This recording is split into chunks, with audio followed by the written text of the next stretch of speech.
الرحمن علم القرآن خلق الإنسان علمه البيان الشمس والقمر بحسبان والنجم والشجر يسجدان والسماء رفعها ووضع الميزان ألا تطغوا في الميزان وأقيموا الوزن بالقسط ولا تخسروا الميزان وأقيموا الوزن بالقسط ولا تخسروا الميزان والأرض وضعها للأنام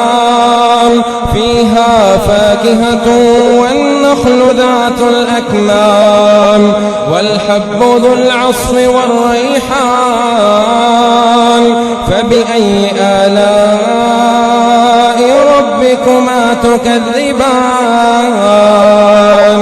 خلق الإنسان من صلصال كالفخار وخلق الجان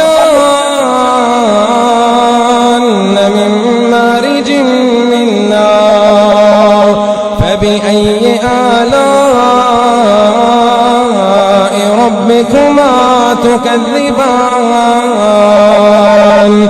رب المشرقين ورب المغربين فبأي آلاء ربكما تكذبان مرج البحرين يلتقيان بينهما برزخ لا يبغيان فبأي آلاء ربكما تكذبان يخرج منهما اللؤلؤ والمرجان فبأي آلاء ربكما تكذبان